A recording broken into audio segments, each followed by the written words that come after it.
ሰራዊት ምንቅስቃስ ጀሚሮም እዮም ሰራዊት ምንቅስቃስ ጀሚሮም እዮም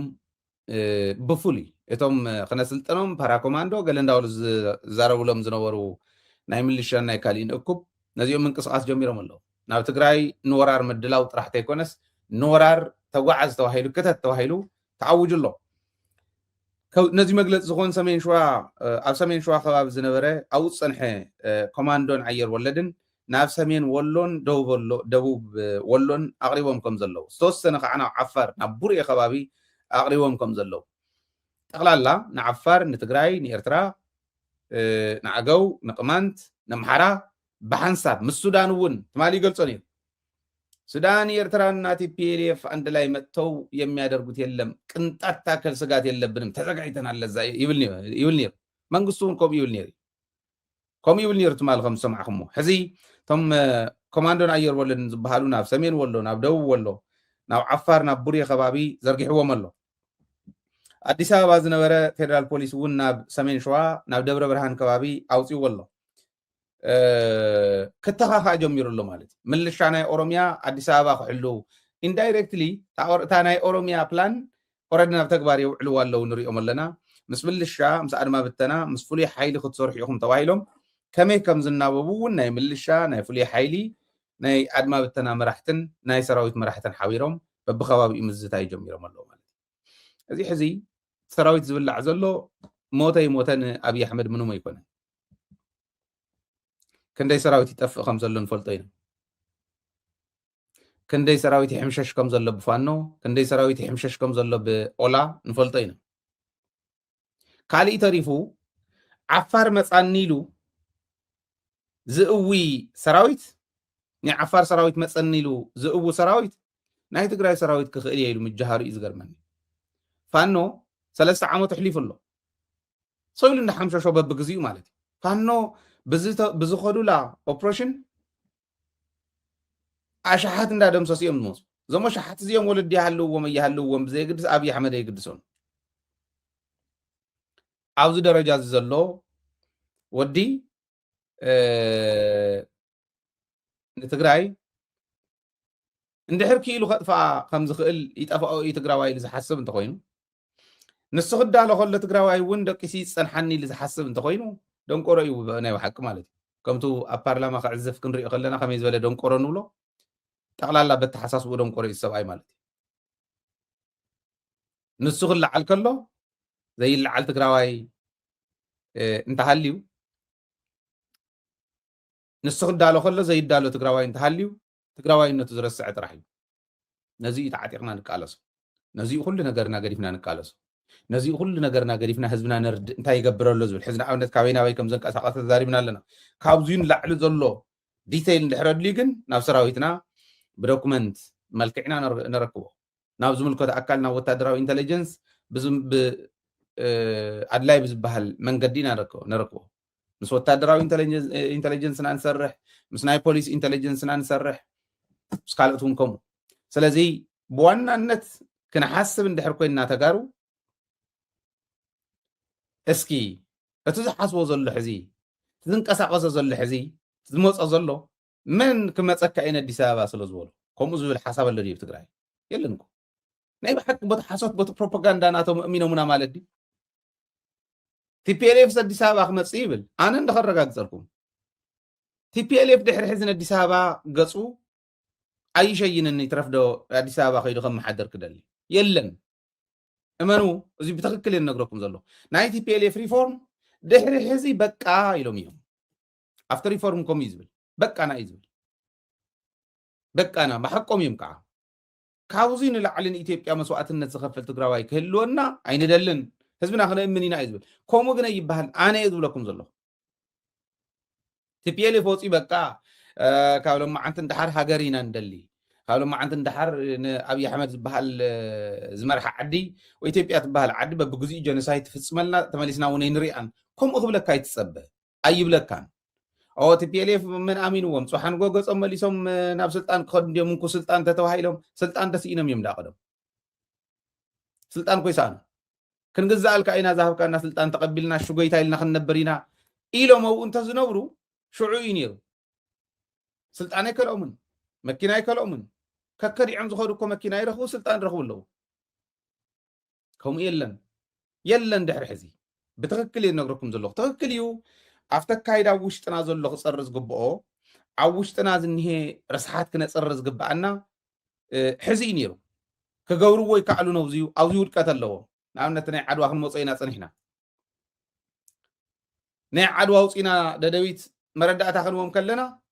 تولو يسرحو ونبر حزو خيدم يم اوريدي حمشت سوات ليهم الله حمشت سوات ليهم الله يصاري له افتت صاريو እንዳበልና ተኸኽኑ ብለ ዝነበርና ዘይምኻዶም ከምኡ ዓይነት ጎተታት ኣለዎም ትክክል ኢኹም እዚታት ከስተኻኽሉ ኣለዎም ዓይነት ዝተኻኽል እንታይ ኢሎም ንቕይሮም ንዕኦም ተባሂላ ተፈጠረት ናይ ስልጣን ወንበር ኮ የልና ንኹልና ተወዳዲርና ዘዝሓሸ ሰብ ክኣትዋ እያ በዙ ንሓዞ እንታይ ክንገብር ንኽእል ኢና ቲፒኤልኤፍ ከም ቲፒኤልኤፍ ንጥርጥሮ እንተኮይንና ከይኸይድ ኢልና ንጥርጥሮ እንተኮይንና ከምዙ ኣብ ደደቤት ንሰርሖ ዘለና ጠንካራ ሚድያታት ክወፃልና ምግባር ሚድያታትና ኣደላዲልና ህዝብና ኦሬንት እንዳገበራ ህዝቢ ገጹና ብሽዋን ዝመልስ መራሒ ችድ ጨርቅኻ ጠቕሊል ካይሉ ዘባርር ጌርና እንተሰሪሕናዮ ሽዑ እዩ ነቲ መራሒ ትሕዞ ተጠርጢርካዮ በዚ ደረጃ ኢኻ ክትዳለወሉ ትኽእል ካብዚ ወፃኢ ግን ቲፒኤልኤፍ መን ኣሚንዎም ክኸዱ ይኽእሉ እንዲዮም ፅዋሕ ንጎ ስልጣን ተተባሂሎም ዝብል ሓደ ይትሕሰቡ ኦልሬዲ ትግራይ ወዲኣ እያ ምስፋሕ ሰፊሕ ሃገር ምውናን እንተ ሓቢርና ዝበለፀ ተደመፅቲ ከም እንኾን ዝጠፍኦ ናይ ቲፒኤልኤፍ ኣመራርሓ ስለ ዘሎ ይኮነን ከምኡ ወዲኦም ዝብለኩም ዘሎ ሃይሎም እውን ይጠፍኦን ዓባይ ሃገር ክትምስረት ከላ ሓደ ናይ ኢኮኖሚ ማሕበረሰብ ንመስረት ክበሃል ከሎ እኮ ትግራይ ብዘይ ኢትዮጵያ ክትነብር ስለ ዘይትኽእል ኣይኮነት 1983 በሉ ትግራይ እዚ ዝበፅሓ ወድሓንኩም ነውር ተደሊኹም ክትነብሩ ትኽእሉ ኢኹም ንሕና ግን ኣልዋሃ ምላሽ ሎም ኣልሞ ምላሽ መሬትን ሒዝና ኸድና ኣለና ምባል እኮ ኣይጠፍኦምን ከምኡ እንተዝገብሩ እውን ፅቡቅ እዩ ነይሩ ንምንታይ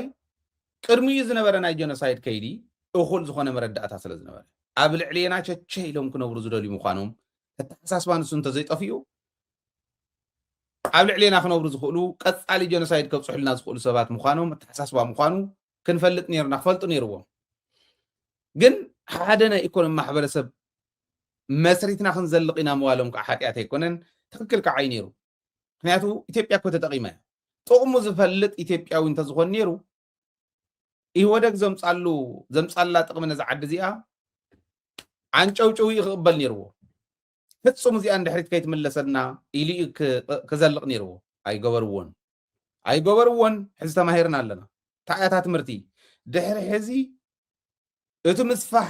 ዓብይ ሃገር ምዃን ዝበለፀ ተደማፅ ዋላ ዝገብረና እንተኾነ ክንተሓባበር ሓደ ናይ ኢኮኖሚ ማሕበረሰብ ክህልወና ከሎ ተሓባቢርና ክንዓቢ ዝጠቕመና ዋላ እንተኾነ ከምኡ ክዓብዩ ዝኽእሉ ከምኡ ዝበለ ተሓሳስባ ዘለዎም ስለ ዘይኮኑ ከምኡ ኮይኖም ስለ ዘይረኸብናዮም ፈቲንና ስለ ዝወደቕናሉ ድሕሪ ሕዝን ትግራይ ታዘላ ትግራይ ሒዝና ብሰላም ምንባር ኢንዲፔንደንስ ክህልወና ማለት ሃገር ክንምስርት እዩ ዘድልየና ሃገር ምምስራት ናፅነት ከምፃልና እዩ ማለት ግን ኣይኮነን ሃገር መስሪቶም ናፅነት ዘይረኸቡ ተመክሮ ወሲድናሎም ሃገር መስሪቶም ናፅነት ዝረኸቡ ተመክሮ ወሲድናሎም ዝዓበዩ ተመክሮ ወሲድናሎም ናታቶም ተመክሮ ሒዝና ናይቶም ዝወደቁ ተመክሮ ከይንወድቕ ተማሂርናሉ ክንዘልቕ ኢና እዚዩ ናይ ሃይሊ ሓሳብ ጥራሕ ኣይኮነን ቲፒኤልኤፍ በዚ ደረጃ ዝተቃነየት እያ ኣነ እየ ዝብለኩም ዘለኹ ብደንቢ ገይረ ዝርድኦ ብደንቢ ገይረ መረዳእታ እውን ዝሓዝኩሉ ጉዳይ እየ ዝነግረኩም ዘለኹ ሓላፍነት ወሲደ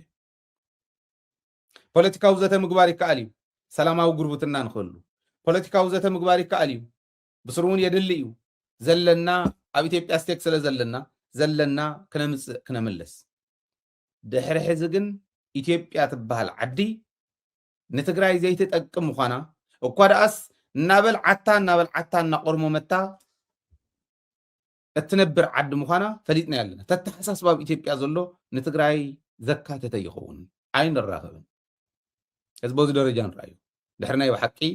ክንድእ ዝኣክል ዘስግኣኩም ኮይኑ እዚ እቲ ዘሎ ማለት እዩ ሰራዊት ምቕራባን ካሊእ እዚኣቶም ኩሎም ንከታተሎን ሰራዊትና እውን ዝከታተሎ ስለ ዝኾነ ዘምፅዎ ለውጢ ይህሉን ኢትዮጵያ በታሕቲ ዘላታ እንተኸይዳ እንተቐፂላ እሞ ኩናት ተተፈጢሩ ሓደ ሰብ ይብሉ እዮም ኩናት ኣየድልን ትክክል እዮም مسواتنا تي خاتخفللو دك حزبي خاتخفللو كوينات يلينا بحالتي يوم مرحتنا ونحنا ونكم ينانبل حزبنا ونكم يزبل اتخوينات قلنا نحنا نمص خوينات يكون يمصنا يزلو ريهم ندو ካብ ሸዋ ጀሚሮም ናብ ቆቦ እንዳወፅሑ እንዳሃለውስ ንሕና ስቕንበል እንደቅስ ይበሃል ኣይትዳሎ ይበሃል ካብ ሸዋ ጀሚሮም ናብ ሸኸት ናብ በዓላ እንዳቀረቡ ስቕንበል ይበሃል ንበላዕ ይበሃል እቶም ሰብ ንዳሎ እንተኽኢልና ጊደፉ ንሕና እውን ተዳሊና ኢና ተመፂኹም ሓደ ክደኩ ነብለኩም ኢና ኢልና ክንነግሮም ክንክእል ኣለና እንተመፂኦም ንሕና ኩናተይ እንደለን بسلامنا ندلي نزاته زلنا هاونا ها هاجرنا نمسرت مبلنا انت لكم عدنا حيزنا هاجرنا خل مسرتينا زلنا بحقنا حتى تينا صباح نقو كاو نلعلم بلنا انت لهم جن دك اسكارو توقع ود من كنك كن مكحلهم طرح اليوم توم جوغان نلعلم نحيي لهم حاولتي اما اغل شرطه اوبيلكا راس علولا انداول كاص يوحنس انداول كان نابعلكا هايديهم زيوم كوين جزاء بهالتيم مانن مبلع لتجراواي كشيين يخلن تجراواي نصلايو كيق قبي حنقو زشيين امبر بصلايو زشيين اللو حزب يكونن كوينا نقول كندي غزي يخنو واغا كندي كمزي موي محارنا ندو سلام زونا انت زخون من كو واغا ايز وغز للل كلنا كوينا نبعنا كلنا اينا تانا وغ اخفاء نفلطا كن تخكلي مرحتنا ودي قمنا إيماجين حزي بريتوريا مسفرمناس جيتاچو كوم تحزا انا زولو زلو كوم تنداول كوز مصاخون تزغوني زغاطمت opportunity تግራዋይ كنساغرلا كنتقملا كنكللنا زغاطمت ناي ودقت መንገድ ናይ ብልጽግና አጋጣሚ ተጠቂምና እዕርየም ኮድቁ ምግባር ኦኬ ሃገር ክትወድቅ ስለንደል ክትፈርስ ስለንደል እንታይ ኮነ ንሳቶም ርእሶም ብዘቕንዑ ዝኾነ ገንዘብ መጨፍጨፍ ትግራዋይ ብዝረኸው ዱላ ዝገዝኡሉ ስለዝኾኑ ስለንፈልጦም ከምኡ ተዝገብር ነይሩ ጌታቸው ክንደይ መተኸበረ ትግራይ ኣግዲዖምና እዮም ትኽክል እዩ መራሕትና እዚኦም እውን ከምኡ ከይገብሩና እንታይ ንግበር ሕጂ እውን ንጠንቀቕ ኩሉ ግዜ ምጥንቃቕ እዩ እቲ ህዝባዊ ነቲ ህዝቡ ወዲቡ ነቶም ፀረ ህዝቢ ክሓስቡ ዝኽእሉ ብኸብዶም ዝሓስቡ ብወንበር ዝሓስቡ ብናይ ባዕሎም ኢጎ ዝሓስቡ ሰባት እንዳኾርኮመ ይዘንብሮም ኣብ ዝኾነ ይኹን ዓዲ ከም ዝበለ ሰበለ ኢሜይላት ሊክ ገይሮም ወፂኦም እከለምስ እከለ ሃገር ይሰርሕ ዳብል ኤጀንት እዩ ከምዚ ክበሃል ይሰምዑ ግለሰባት እዮም መን እዩ ዝሕዞም ሲስተም መን እዩ ዝሕዞም ውዳበ መን እዩ ዝሕዞም ናይ ፐብሊክ ኣዌርነስ ህዝብና ዌል ኣዌር ዝኾነ ሶሳይቲ ክህሉ ከሎ ክፈጥር ከሎ እቲ ሚድያ እዚ ሓደ ይጠቕመና ቶም ውሽጢ ዝኔው ተቃለስቲ ብደንብ ገይሮም መዋቅር ክፈጥሩ ከለዉ ውዳበታት ክፈጥሩ ከለዉ እዚ ንምግባር ይጠቕመና ከምኡ ጌርና ኢና ንኸይድ ተስፋ ዝቆርፅ ትግራዋይ የለን ስለዚ ዝመፁና ዘለዉ ንሶም እዮም እዩ ካሊእ ክነግረኩም እዚ ደ ይገብሩ ኣለዉ ኢልና ብኢትዮጵያ ናይ ኣምሓራ ክልል ኣዋጅ ክነግረኩም ናይ ክተት ኣዋጅ ኣውጁሉ ሒዞም ኣምሓራ ክልል ከም መንግስቲ ናይ ክተት ኣዋጅ ብግልፂ እየ ነግረኩም ኣለኹ ኣብዚዩ እስኪ አንተም ግፋዶ ካሊእ ዶ ትብሉ ዘለኹም ግለሰባት ኣስተውዕሉ ኣዋጅ ክተት ናይ ኣምሓራ ክልል ምድላው ንዘይተርፍ ዘመቻ እዩ ዝብል ዝግጅት ለማይቀረው ዘመቻ ወታደራዊ ዝግጅት ለማይቀረው ዘመቻ ኢሎም ይቕምጥዎ ማለት ብርክት ዝበለ ምልሻን መንእሰይን ይገፍሉ ኣብ ትግራይ ይኮነን ዘሎ ግፋ ትክክል እዩ ኣብ ትግራይ ሓላፍ ዘላፍ ነይሮም እዮም ሕማቃት ሰሪሖም እዮም ጠጠው ግን ኢሊ ጠጠው ብሉውን ንብለለን ኣይትክክልን ንሕና መንእሰይና በታሕዚ ዝብላ ዘለኹ ኦሬንት ጌርና ክነውፆ ኢና መንእሰይና እውን ኦሬንት ዝገብሩ ጥራሕ ኣይኮነን ዝደሊ ታ ዝደልያ ታ ዋና ዝደልያ እኳ ንፁር ዕላማ እንድያ ፖለቲካዊ ዕላማ ክምነፅሩ መንእሰይ ዝጥቀመሉ ፖሊሲ ቅረፁ እዚኦም እዮም እዚኦም ብደንብ ጌርካ ምሂርካ መንእሰይካ ንዓውፃ ኢልካ ክተግድደው ነው ይደልን አቤልካ ኢሉ ዝደልየካ መንእሰይ ዘሎ ዓዱ ዝፈልጥ ክብሩ ዝፈልጥ ሪሙ ከምልስ ለይትን ቀትርን ዝፅዕር መንእሰይ ዘሎ ከላሽኑ ተሸኪሙ ፈቆዶ ድፋዕ ትሪኦኮ ተገዲደ ይኮነ እቶም ኣብ ውሽጢ ኮይኖም ገፈፍና ዶ ካሊእ ይበልና ዶ ዝብሉ ግን ስነ ስርዓት ግበሩ ሕጁን ስነ ስርዓት ግበሩ ኣየድልየና ንዓና ኢና ንብል ዘለና እምበር ካልኦት ስለዘይገፎ ኣይኮነን ግፋ ፕራክቲካል ግፋ ግን ዘሎ ዓዲ ኣምሓራ እኒሄ ሕዚ ኣነ ብዝዛረበሉ ቅድሚ ሰዓታት የረኺበ እያ እዛ መረዳእታ እዚኣ ሕዚ እየ ዝብል ዘሎ ኣብ ሆቴላት እንዳኣተዉ ይገፉ ኣለዉ ሆቴል ደቅኻ ፅባሕ ንጎ ክምለስ እየ ብዚኣ በፂሐ ክምለስ እየ ኢልካ መፂኻ ኣብ ሆቴል ሓዲርካ ዓድኻን ዓውድኻን ዘይኣከብካ ንብረትካ ናፍቲ ምስ ተበተነ በሉ እኳ እከለ ብሓደራ መሓደረለይ እንተይበልካ ንብረትካን ደቅኻን እንተመሓደርካ ትግፈፍ ከምዚ እንደልን ኢና ንብል ዘለና ንሕና እምበር ኣብ ዓዲ ኣምሓራ እኒ ምልሻ ይግፈፍ መንእሰይ ይግፈፍ ኣብ ሆቴል እንዳኣተው ይገፉ ክንደይ ደቂሶም ኣለዉ ሎማዓንቲ ተባሂሉ ተፃሪዩ ዕድመ ገለ ስለ ትፅሕፈፍ ፎርም ክትኣቱ ከለኻ ደይትቕበር ገለ ስለ ዝፅሓፍ እዚኣቶም ሪኦም ብዕድመ ሪኦም ወዲ ድዩ ጓል ድዩ ከምዚ ድዩ እዚኣቶም ኢሎም ይገፉ ኣለዉ ዓዲ ኣምሓራ ግፋኒ ምድላው ንዘይተርፍ ወፍሪ ኢሎም ብርክት ዝበሉ ምልሻን መንእሰይን ይገፉ ኣለዉ ኣብ ከተማታት ኣብ ወረዳታት ስእሉ ህፁፅ ናይ ግፋ ወፍሪ እኒሄ ሬንጀራት እውን ተሰሪሑሎም ካብ ኣብይ ኣሕመድ ከም ተላእኸሎም ነዚኣቶም ስእልካ እናገፈፍካ ሬንጀር እናእትኻ ምዕረፍ ዓረር ማለት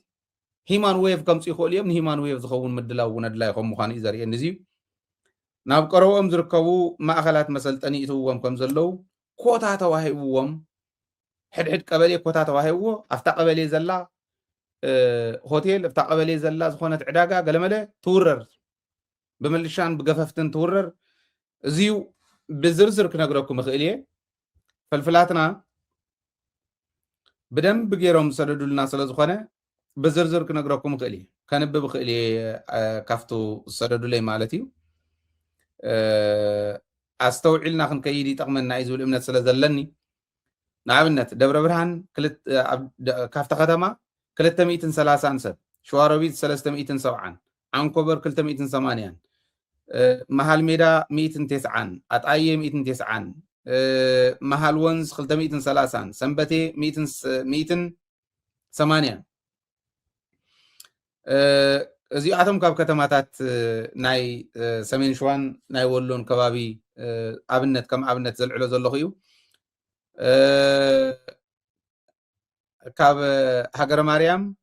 170 መንዝ ጌራ ምድር 155 መንዝ ማማ ምድር 160 መንዝ ቁያ ገብርኤል 150 ገለመለ እናበለ ይኸይድ ብዙሕ እዩ ኣብ ወሎ ከባቢ እውን ኣብ ቃሉ ወረዳ 170 ኣምባሰል ወረዳ 160 ወረባቦ 180 እንዳበለ ኩሎም ብኾታ ተዋሂብዎም እዚዩ ብዝርዝር ንወይ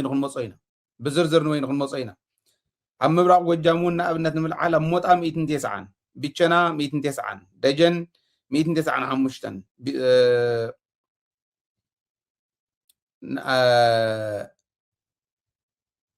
ደባይ ጥላት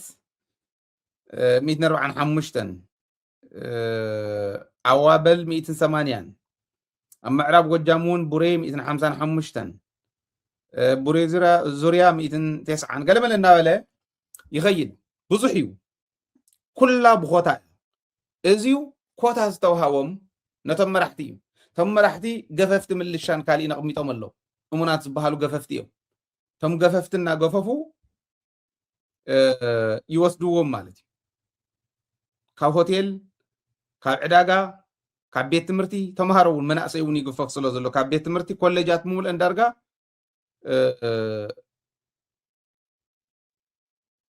ኮሌጃት ብምልአን ኮታ ተዋሂብዎ እንታይ ተረፈአን ዝውረራ ተምሃሮ ናብ ሰዓት እዚኡ ከኣትዮም እሞ ንዕኢኹም ይበሃሉ ክላስ እከለ ክንዲዚ እዩ ክላስ እከለ ክንዲዚ እንዳተባሃለ ተዋሂብዎም ይግፈፍ ኣሎ ንባዕላ እንዳገፈፈት ግፋ ኢሎም ግፎኦም ከይግለፀሎም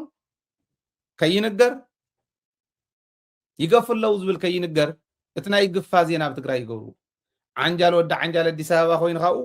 ትግራይ ይገፍ ኣለዉ ንኤርትራ ወሲዶሞም እዩ እንታይ ኣለዎ ንኤርትራ ዝኸድ መሰልጠኒ ብትግራይ ሲኢኑ ድዩ ኤርትራ ወሲዶም ከሰልጥንዎም እዩ ንሱዳን ክሸጥዎም እዩ ትሽየጦ ዘለካ ንስኻ ኢኻ አሰልጢኑ ንአርኤስኤፍ ይተወካል ሻጩ ማን እንደሆነ እናንተ ታውቃላችሁ በአማርኛ ምን መጣበታለን ይሄን ነገር እዚዮም ቶም ዋና በደንብ ክንሰርሓለም ዘለና ገፋ አዲስ አበባ አይኔ ጽሑፋቱ እንጽሐፍ ይራይዎ አናሊሲስ ቢኤግዛምፕል ንስደደሎ ብኣብነት ንስደደሎም ኮታ ብከምዚ ዓይነት ተዋሂብዎም ይገፍኹም ዘሎ ብኮታ ዝበሃል እሞ እምበኣር ክንዲዚ ኮታ ስለ ዝኾነ ኣነ ከምላእ ኣነ ከይድ ኢሎም ድዮም ክኸዱ ዘይገፈፉ ድዮም ስኢሎም ብባዕሎም ድዮም ዝኸዱሎም ዘለዉ እዚኣ እኳ ምርዳእ ዝኣበየቶ ትግራዋይ ክትርኢ ከለካ ይሕዝነካ እንድዩ ግን ነስተውዕል ደሓን እቶም ቅድሚት ኣብ ግንባር ዘሎ እቶም ቅድሚት ኣብ ሚድያ ዘሎ እቶም ቅድሚት ኣብ ፖለቲካዊ መስርሒ ዘሎ እዚኦም እኹላት እዮም ነገር ግን እኹላት ኢና ኢልካ ስቕ ስቕ ይበሃል ሚድያ እውን ሚድያ ክእምን ሰራዊት እውን ሰራዊት ክእምን ፖለቲካ እውን ንኩሉ ከዓ ሓቂፉ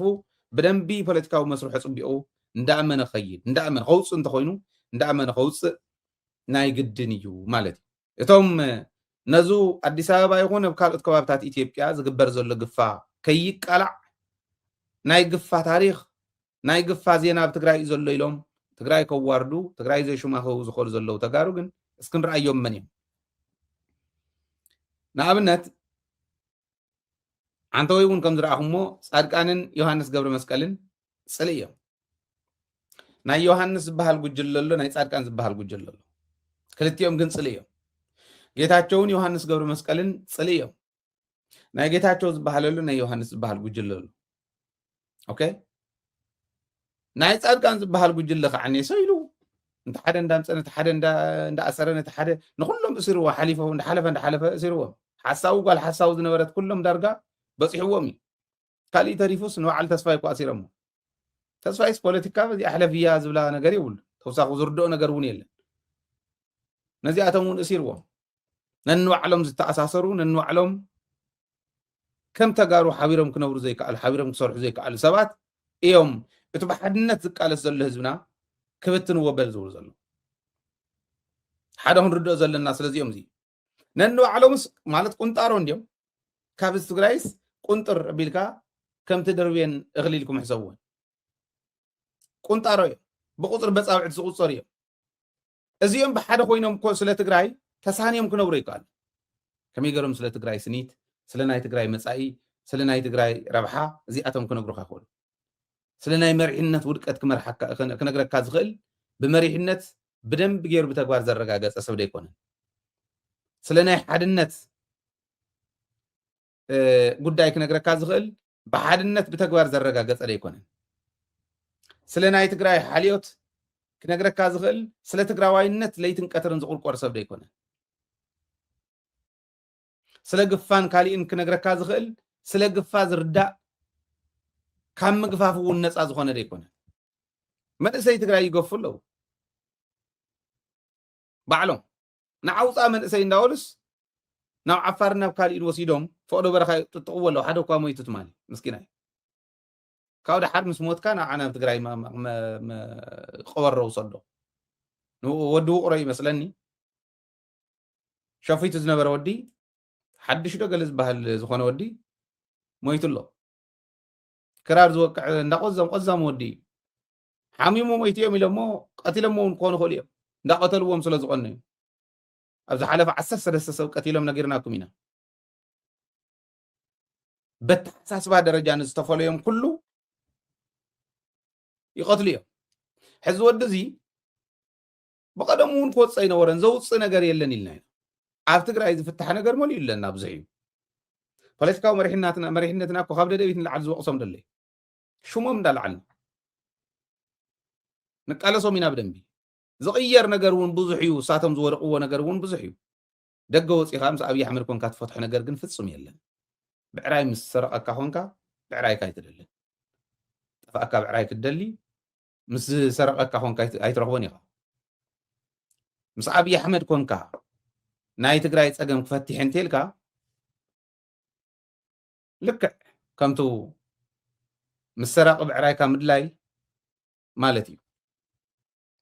ሕዚ ወዲ እዚዩ ሓድሽ እዩ ዝበሃል ይመስለኒ ተዘይተጋገ ቀቲሎም ድዮም ኣቕቲሎም ድዮም ኣይፍለጥን ሓሚሙ ሞይቱ ኢሎም ቀዲሞም ተለይሎም ለጢፎም ኣለዉ ካብኡ ተረቢሎም መኪና መሳኪን ናብ ትግራይ ክልእኽዎ ትግራይ መቃብር ክትኮኖም ኣገልግሎቱ ግን ንኣብዪ ኣሕመድ ከገልግሉ ዓፋር ኮይኖም ኣብ ዓፋር ዳ ዘይቀብርዎ ክንዱ ዝኣክል ደንቂርና ከም ዘለና ትርእይዎ ኣለኹም መገልገልቲ ኣብዪ ኣሕመድ ኮይኖም ፀኒሖም ድሓር ክልተ ሓዘን ነዚ ዝወለደ ሰብ ሕዚ ኣፍታ ትግራዩ ኮይኑ ታዘላ ምስ ቤተሰቡ ኮይኑ እንዳረኣየ ተሓመቕና ኣብ መስተኽኻል ተዝቃለስ ነይሩ ዶ ይመሓሸን ወፂኡ ኣብኣ ሞይቱ ተመሊሱ ሬስኡ ተመሊሱ እዚ ዝኾን ዘሎ እዚ ምስ ተወዓል ዘለዎ ሰብ ጥራሕ ዝርኦ እዩ ካሊእ ግን እዚ ጥራሕ እንተይኮነ የውፁ ኣለዉ ይዘርፉ ገፉ ኣለዉ ባዕሎም ጥራሕ እንተይኮነ ካብ ኣዲስ ኣበባ እውን ገፊፎም ይምፁ እንድዮም ትግራዋይ ናብኡ እንተኸይዱ ዓፊኖም ናብ ማሰልጠኛ ይትውዎ ኣብዪ ኣሕመድ ዓፊኑ እኳ እዮም ባዕሎም እዮም ግን ዝዕፍንዎ እሱ ጥራሕ ኣይኮነን ንኣብነት ስምረት ናይ ስምረት ኣመራርሓ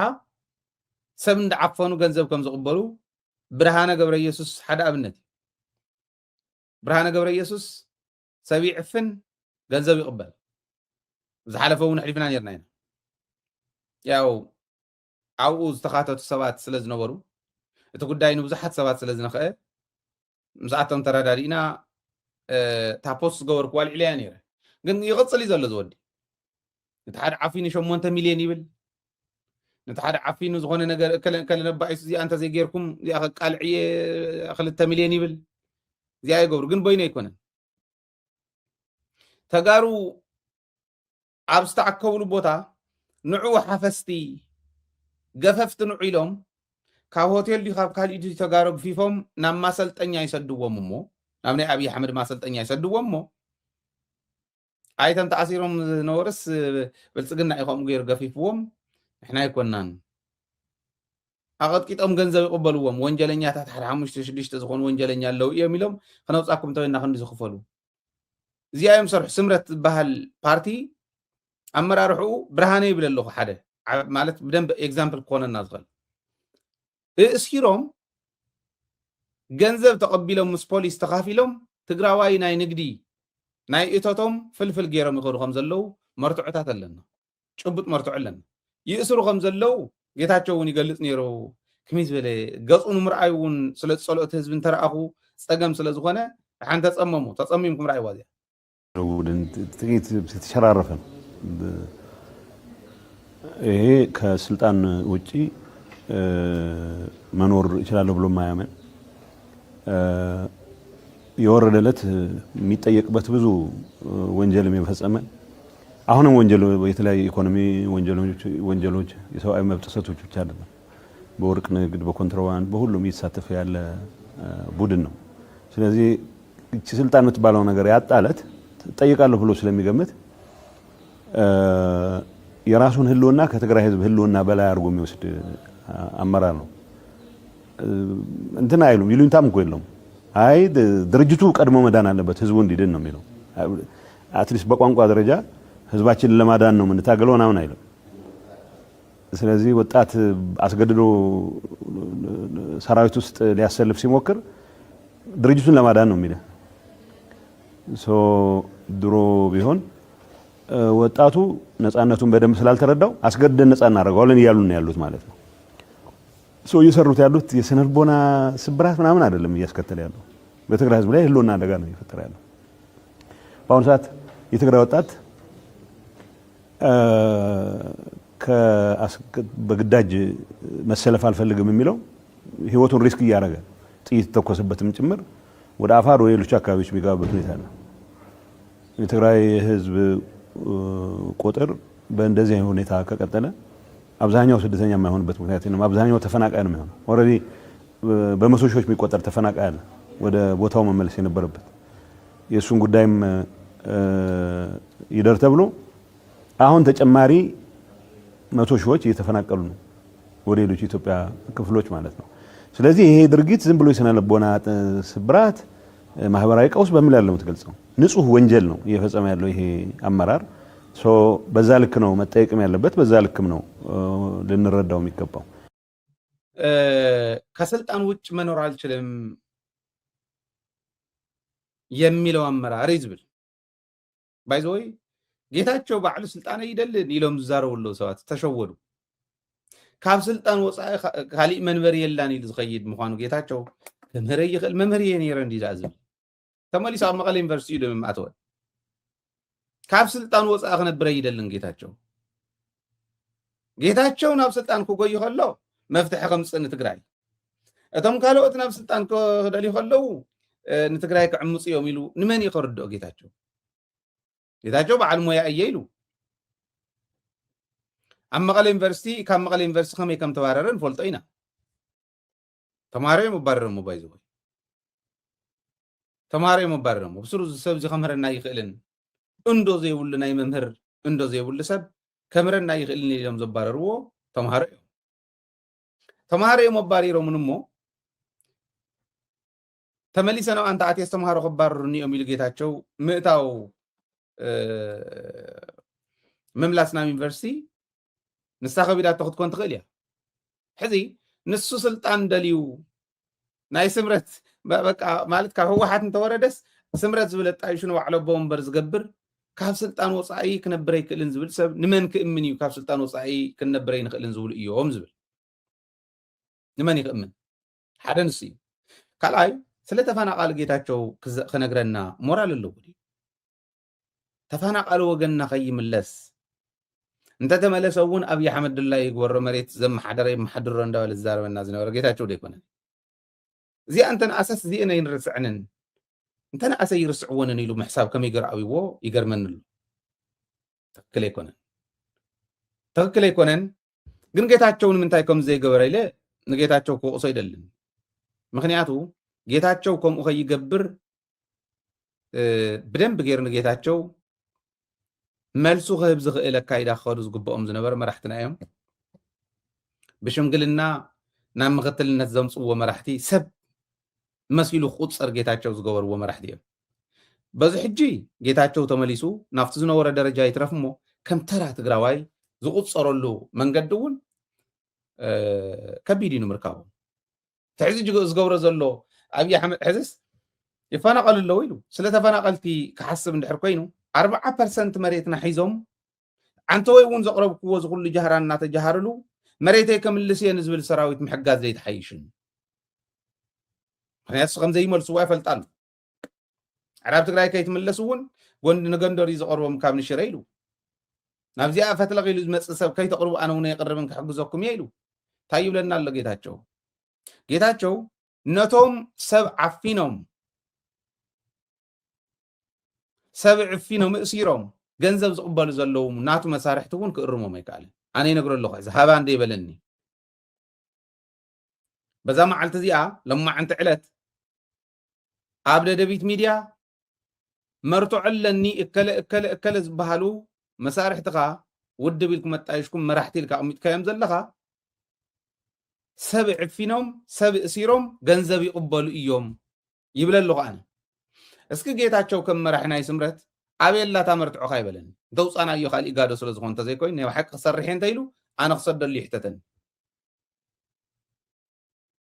ኣብ ኣዲስ ኣበባ ዝእሰር ዘሎ ዝዕፈን ዘሎ ዝሳቅ ዘሎ ትግራዋይ ከድሕኑ ዘይከኣሉ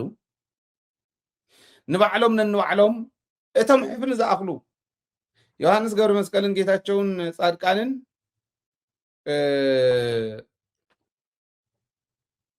ነንባዕሎም ከስንዩ ዘይከኣሉ ክሳነዩ ዘይከኣሉ ምስ ኣብርሃም ነናይ ባዕሎም ጉጅለ ሒዞም ኣነ ዝበለፅኩ ባንዳ ኣነ ዝበለፅኩ ባንዳ ዝብል ጉያ ዝጎዩ ዘለዉ ግለሰባት እሞ ነቲ ዝኸደ ትግራዋይ ዘሳቅይዎ ዘለዉ ተጋሩ እዚኣቶም ስለ መሪሕነት ስለ ትግራዋይነት ስለ ናፅነት ክነግሩና ይኽእሉ። ከይትታለል ትግራዋይ ፀገም እንተሃልያ ውሽጥና ባዕልና ተዘራሪብና ንፈትሓ እምበር ፍፁም ናብዞም ሰባት እዚኦም ተኸይድካ ሂወትካ ትሒዝካ ትኸደ ኣለኻ ማለት እዩ። ጌጋ እዩ ኣታሊሎም ንምንታይ ዝተወሰነ ውፁ ግን ክንብል ኣይንኽእልን። ኣብ ውሽጢ ዝኒሄ ግዕዘ እውን ከውፆም ይኽእል እዩ።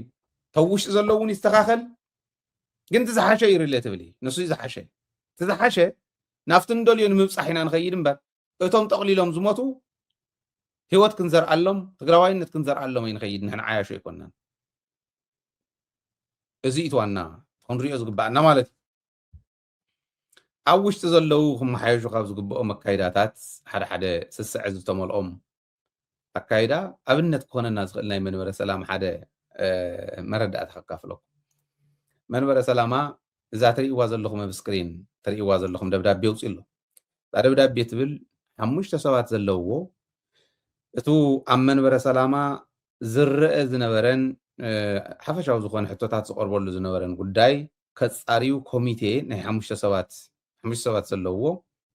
5 ጳጳሳት ዘለዎ ኮሚቴ መስሪትና ኣለና ይብሉ። እዚኦም ኣቡነ ጴጥሮስ ዝመርሕዎ 5 ኣቦታት ዘለዎ ንኩሉ ሓቲቱ ሊቃውንትን ምሁራንን ዓበይቲ ዓድን እናሳተፈ ብዘይ ዕረፍቲ ይሰርሕ ኣሎ ንሰርሕ ኣለና እዮም ዝብሉ። ስለዚ ብትዕግስቲ ተጸበዩና ኣስተኻኺልና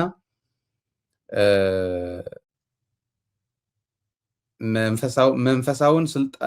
ስልጡንን ብዝኾነ መንገዲ መፍትሒ ክነምፅእ ንሰርሕ ኣለና ኢና እሞ ተጸበዩና እዞም ኣቦታት እዚኦምስ መፍትሒ ሒዞም ክመፁ እዮም ይብሉ። ጽቡቕ ኮሚቴ ምምስራት ጽቡቕ እዩ። እቲ ኮሚቴ እውን መፍትሒ ከምፅእ ኢልኩም ነቱ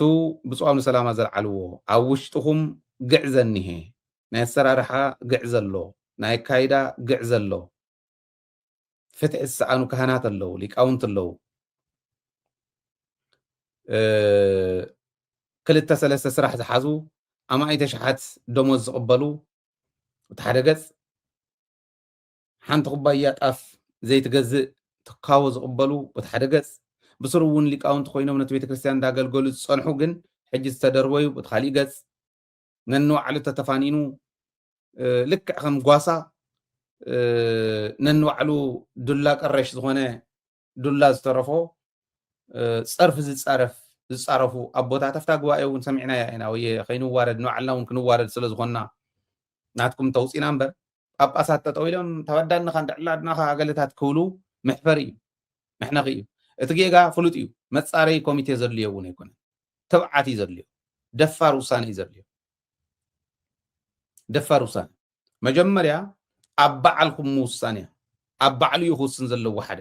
ኣቡነ ጴጥሮስ ነዚ ኮሚቴ እዚ ካብ ክመርሑ በዓሎም ክውስኑ ኣለዎ። ምክንያቱ እዝነይ እንዳሰምዐ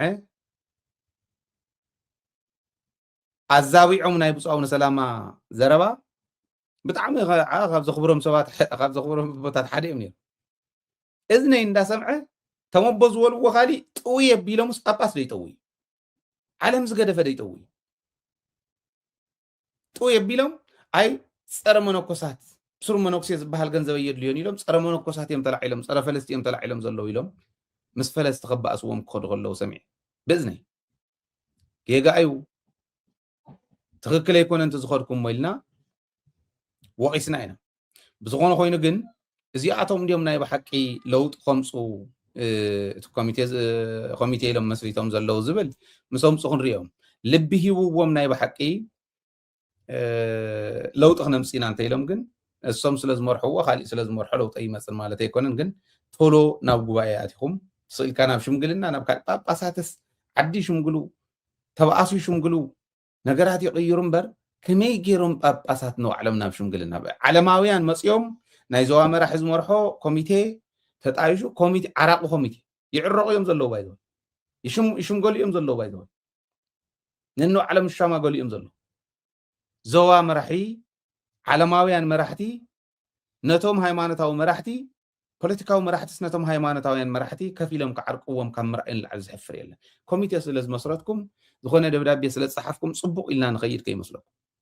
ሼም ኦን ዩ እየ ዝብላነ ሼም ኦን ዩ ኣቦታተይ ኢኹም የኽብረኩም የፈተወኩም እየ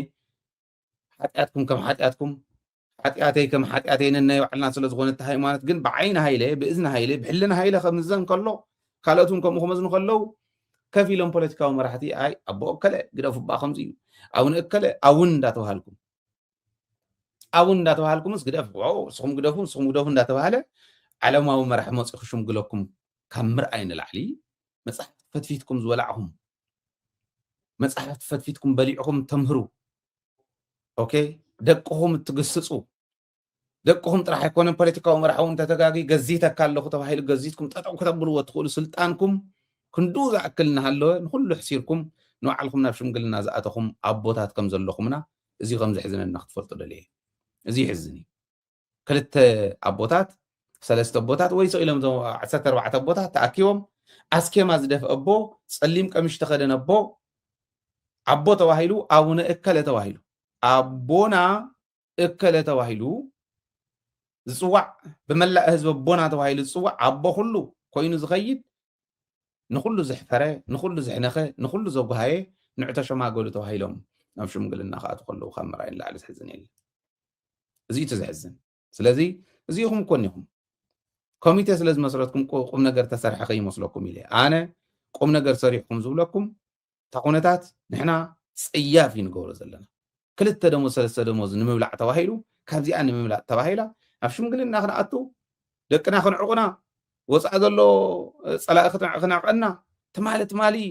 መንበረ ሰላማ ተመስሪቱ ተባሂሉ ተሓጎሰ ህዝቢ ተስፋ ክቆርፅ ተስፋ ህዝቢ ክነስንቕ ዝተሸሙና ኣቦታት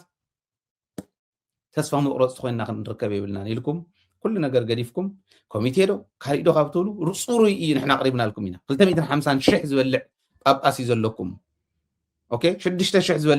ዝበልዑ ሊቃውንቲ እዮም ዘለውኩም እዚ ይስተኻኸል 2-3 ስራሕ ዘለዎም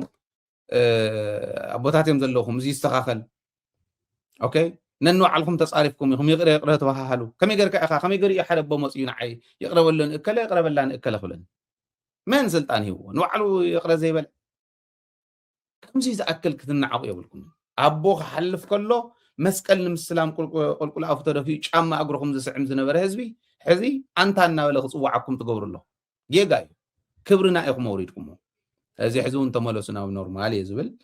በዚኹን ዛዝሞ ኢና ኩነታትኩም እንዳረኣና ምዕባለታት እናረኣና ክነቕርብ ኢና ንሕና ንህዝብና ምምሃር ንህዝብና ምርዳእ እታ ዘላ ሓቂ ምንጋር እያ ስራሕና እዚኣ እናገበርና ክንከድ ኢና ንስኹም ተመሓይሽኩም እንተርኢናኩም ግን ተዓብዪ ሓጎስ ዝኸውን ህዝቢ ትግራይ ንስ ይኽብለኩም ደልየ